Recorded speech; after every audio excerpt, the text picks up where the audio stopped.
Hi guys, it's Vanessa. So today I'm going to do my very late first quarter of 2011 favorites. I'm sorry it's so late. I should have done this actually at the end of March or the beginning of April, but I've just been very busy and yeah, no excuses. I have all my favorites. I wrote them down on my phone this time and I'm going to hope that that helps it go faster. So let's get started. Let's sanitize the hands in case we have to do swatches. So let's go to the favorites. All right, the first favorite I have, this was just in my Earth Day picks, and it's the Say Yes to wipes. In the first 3 months of the year, I mean, even beyond that, before like I think starting probably a little bit before, not even a little bit, like November-ish is really when I started getting into these of last year, and I haven't stopped purchasing them yet. This was my original love, and now I've been testing out the blueberries one, which I also like a lot. So I definitely recommend either or, depending your skin type and preferences. The next is Cetaphil Daily Facial Moisturizer in SPF 15. I have another one of this with a higher SPF. But my skin this past winter fall just decided to become like dry, like drier than ever. And even now that the weather is warmer, it's starting to moisturize itself a little bit more. But you guys know I had no moisturizer at all, so I had to go get some. And I really liked this one because it was very lightweight, non-greasy as the claim says. And I'm going to do a kind of video talking about my different SPFs and moisturizers and whatnot, so you'll get more information about this. But in the first quarter of the year, I was obsessed with this and used it a lot. The iSkin Resurfacing Stick. This was sent to me by iSkin, and honestly, I was very skeptical when they sent this to me. I was just like, okay. I had wanted to try like something that would polish the skin, like exfoliating it in a different way from a scrub. And at first I was a little bit iffy about this. I never did the follow-up review, but I've mentioned it so many times that I don't think I have to do a follow-up. This is the follow-up review. I love it a lot. I really like it for getting rid of dry skin. It says that it, will reduce the signs of aging, including fine lines, wrinkles, enlarged pores, and hyperpigmentation, and sun damage. You can probably tell because I just have the makeup that faded away, but my chin has like scarred up so bad. Like I just had all these like one zit at a time, and then they've all left scars, so I have like connect the dots on my chin. And this hasn't helped that, so I would say the like pigmentation part not so much, but as far as the texture of my skin, definitely my pores do seem smaller. My skin just looks more glowing. And it feels really nice and smooth. And if you have any dry like patchiness, using this gets rid of that as well. So I really like it for pretty much everything else. It's phenomenal, and it has made itself into my skincare. Then moving on to the hair care. The first thing, this was also in my Earth Day video, is the Jane Carter Revitalizing Leave-In Conditioner. Since I picked this up at the beauty show, I used it like every day since. I'm currently trying something else out, but if I wasn't, I'd be using this. It just totally defines my curls really nicely.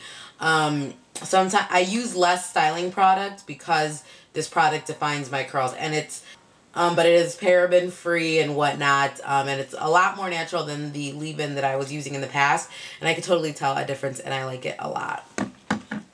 The next thing is this Tresemme Naturals shampoo, and it has coconut oil and jojoba extract. And this one is the one with the lower sulfates. So it's not completely sulfate free, but I'm a person who never really cared about the whole sulfate thing until last winter. Along with my face, my hair was just getting really, really dry. I had bought a diffuser, and I think that I was overly diffusing and whatnot. But my hair just felt dry. My curls were not doing what they always normally do. And I had saw Radia Maria. She has like 2 videos up, and she needs to make a lot more. But she was talking about how in the winter she switches to lower sulfate shampoo, and she had shown this one. and it was super affordable, and there's a ton of it. So I picked it up and I love it. I actually got a completely sulfate free shampoo, but I still use this one from time to time, especially because you get so much and it's so cheap. But the, you know, removing of the sulfates has definitely had my hair looking much better. My hair responded to it. And I still, you know, incorporate sulfates every now and then, such as this shampoo. But since the sulfates aren't as high, I don't feel guilty about it. So I really, really like this shampoo. And check out Radia Maria PS. And tell her to make more videos. So along with that, you know, more natural shampoo, I wanted to get a more natural conditioner. So I picked up this Organix, and it's the sulfate-free line that you could get at the drugstore. And this one is the coconut milk one, but I think the one prior to this I had was an orange one. And I can't think of the name of it, but it was in an orange bottle, and they all smell amazing. I've used the orange one and this one, and they've both worked really well. I really, really like this coconut one. But this has also really helped my curls, and I've noticed that this works really well with people with curly hair. So now on to makeup. So for face makeup, I've been really into going back to my roots, which is to not wear foundation all over. Like, I was wearing foundation a lot just because I was testing different ones out, and I was like getting a little addicted to buying them. But really what I just like is concealer where you need it, and then set that with a light powder. So the concealer that I was really obsessed with in the first, why can I talk? The first quarter of 2011 was the Maybelline New York Fit Me Concealer, and mine is in number 25 medium. And I bought this just on a whim. It was on sale, and I really, really like it because it's very thin, much like the MAC Studio Fix Fluid. Is that what it's called? Oh no, the Moisture Select. I don't know what I'm talking about. The Moisture Select one. I just blended it in like a genius, but this one is, I think, might even be lighter than that one. And the reason I like this one is it's very light weight, so you can build it up, but it's very effortless because it's so light and creamy. It just blends in. If you find your right shade, it works really well. It does not have the longest lasting power, but I really like it. And in general, I really like Maybelline concealers. So if you've been looking for a drugstore brand for concealers, I definitely recommend Maybelline. And then also from the Maybelline family, the Dream Matte Powder. I really like this powder just for controlling shine and just, you know, applying to set products. I have it in medium to 2.5 beige. So it's a little bit light on me, but since it's meant to be more of like a oil controlling, like there's not really strong color, I could get away with wearing this one, but it works really well. It really keeps shine at bay, and I love this product to set a full face of foundation, just concealer, or just to wear alone. So I think those are mostly my face products. Oh, and then blush, right? Yes, the Cargo Beach Blush in Coral Beach. I've been loving this blush. It reminds me a lot of Sunbask from MAC, only because it's like that same kind of nice earthy, like a lot of skin tones can wear it, color, and it's just got like that hint of peach, but it's mostly like an earthy color. And since it's so shimmery, you don't really need a highlight with it because it just kind of sculpts your cheeks. And since it is kind of like has an earthy base, you don't really need a bronzer or a contour with it either. So it's kind of like just a quick no-brainer blush, and it works really well. And you can kind of do like, if you do want highlighter, you can concentrate on the lighter parts and then just get less of, you know, the color. So I really like this for like quick, effortless, nice blush, and the color works really well. In the winter and fall, it responds really well to darker makeup. And in the summer, it looks fantastic because it's like nice and bright and glowing, you know, with tan skin and what have you. And then another thing I was obsessed with was the Deborah Milano bronzer in number 4. I don't know where it is right now, but I love that bronzer. You can't get it in the States. But it's been in a couple of my videos, and of course I'll put the name below if you want to try to hunt it down. But I really like it. It's nice and matte. The only thing I don't like about it is it kind of smells like baby powder, but I really like the shade of it because it's not too dark of a brown, so it looks very natural on the face. So then next, as far as like eye makeup, my Soft Ochre Paint Pot, it was like the only primer slash base that I used, except for every now and then I use Painterly. But as you can see, I've kind of really put a major dent into this. So I'm trying to finish this year. So I've been using it a lot. I love this because it really brightens the eye. If you put it from lash line to brow bone, you don't really need to worry about a highlight because it's almost like a built-in highlight because it's so light.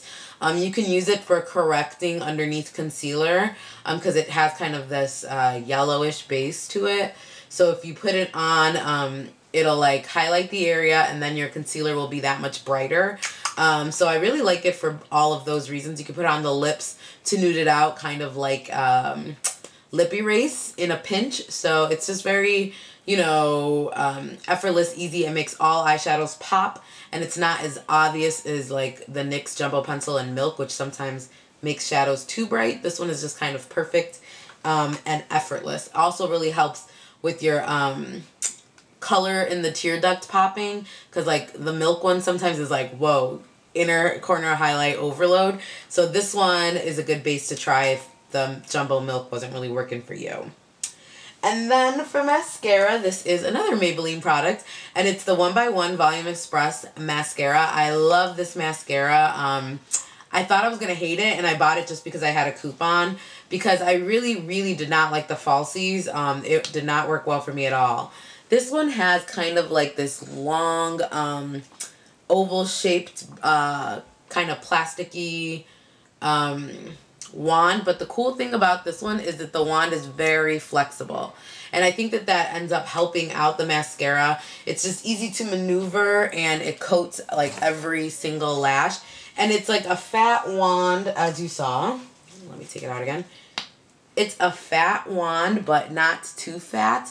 So it doesn't get all over the place. It's a little easier to control than instead of some of the more bigger wands. What else? Let's see. Oh, so now we're moving on to lips. And for lips, I'm obsessed, as always, with bright lips. But in the first quarter of the year, I was late for work a lot. So I didn't have time to do eyeshadow, and the best way to do that is to just make sure that all your flaws are covered with concealer or foundation if you prefer that, a nice blush, and a bright lip. And this one is from Mattese Elite, and it's in the color Pornstar, and it is gorgeous. If you can't get your hands on Candy Yum Yum, I definitely recommend this color instead. It's just really nice. It's bright. My camera's flashing me. Alright, I am back. Sorry about that. My camera died, so let's try to get through this quick. So yes, I was saying bright lips, Mattese Elite, and Pornstar. Here's the swatch. If you're having a hard time getting your hands on Candy Yum Yum, this might satisfy your very bright craving. It is brighter than Girl About Town, but I think it's a little darker than Candy Yum Yum. But it's still really nice, really vibrant, and really fun and bright and Pornstar-alicious, right? So I really like that lipstick, and the formula itself is even really awesome. So then last items are brushes, and I'm gonna kind of go through them pretty quickly. In the first quarter, like I just always had these brushes on hand, so whatever makeup I would do, I would use these brushes, and some of them, like that one's not. Okay, so here we go. The first one is the Bdellium Tools 958. I love this for powder foundation, for bronzer, and even for after I apply my liquid or cream foundation, for going back with this just to make sure everything was blended. This is the Crown Brush C405 Contour Blush. And I use this for blush and also for bronzer, and it's just, you know, a nice tapered contouring brush, pretty standard. Next is the Bdellium Tools 787, and this is the dupe for the MAC 225 brush that I mentioned before. And I love this brush for highlighter, for under eye concealer, for blending in concealer around the face, and for very concentrated powder application. Also really good if you contour your nose. I don't, but this would work really well for that. Next is the, oh, this is the wrong one. The MAC 224 brush, and it is just, you know, regular tapered blending brush. I use mine for concealer exclusively, but you can also use it for, you know, crease work and stuff in a pinch, and it works really great at blending any product that you want out the way. And then the Sigma one I also keep in my purse just to do whatever I'm not using this one for, but I will talk about this in a minute. And lastly, the Sigma Round Top Kabuki F82. Really good for liquid foundation. Works pretty good for powder foundation because it just makes like a nice even coat. Works really well for the Bronze Universal. It's probably my favorite for the Bronze Universal. And also just like the same way that I use this one at the end of applying foundation, kind of go over with this just to guarantee that finished, flawless look. So yes, those are my favorites, and something that I wanted to incorporate in my favorites this year is my favorite YouTuber of the month. So this month I am going to say my favorite YouTube channel that I recommend you guys check out is Asia. Asia, I think she's just Asia on here. I always forget it, but her blog is Faces of Asia. I mentioned her. We have hung out a lot in the first quarter, and I've had a lot of fun with her, and I do know her outside of YouTube. But aside from that, honestly, her videos are really, really, really well edited. They're very informative, and the looks that she does on there are really nice and really creative. So I definitely recommend you check her out. And I will annotate her name right over here, and of course down below. That her like link will be there. So that is my favorite YouTuber for the first quarter. And let's talk about the shit list, the stuff that I did not like, that didn't make the cut, my dislikes for the first quarter. The first one I kind of, I did mention it, I didn't kind of mention it. I have a whole review on it, and it's the Urban Decay All Nighter. It did not work for me. I found a much better product, which I will be reviewing, but that product did not live up to the claims on me, so I do not like it. Also on my shit list this quarter is cheek highlighting. Since I was using so much of the Coral Beach Blush from Cargo, and if I wasn't using that, I was using like a MAC Mineralized Blush or something that already had a built-in shine. So I really didn't find the need for cheek highlighting, and it just saved me that one extra step in the morning. So that was pretty helpful. And then I mentioned this a few times. My other shit listing is putting foundation on my entire face. I really don't ever do that except for videos. Just if I'm doing a tutorial on here, I'll do it, or if I'm doing a foundation review, and also for like a very special occasion if I know I'm going to be photographed a lot. But in my everyday life, for every day, I just use either foundation or concealer, but only around my nose where I have redness. I cover up all these blemishes, and then under my eyes, and then if I have any spots, I'll do it, but otherwise that's the only liquid or cream that I'll put on my face, and then a light dusting of powder. But liquid foundation all over your face is a recipe for disaster. And last on my shit list is the ecostyler Argan Oil Styling Gel. With this one has the Moroccan argan oil, but I've used ecostyler in the past, and I bought this jumbo one because it was on like super sale at Sally's, and I couldn't resist. However, as a wash and go product, on my type of hair, this does not cut it for me. I have to use so much of this product just to get it to hold. And then even if it looks good the first day, I really can't get second day without it like fluffing up completely and kind of losing the shape and curl with this product. Like I said, when I use so much of it, like I just feel sticky, like my hands feel sticky. If it gets on my back, that feels sticky. And I mean, over time, it doesn't feel that crunchy or anything in my hair, but just using the product, I don't like using it at all for curling. What I do use this for, and I really like it for, is just slicking back my hair and for like edges and that sort of thing. And I will use it for curls in a pinch, or to help maybe another product that's a little more natural or something and needs a little bit more hold.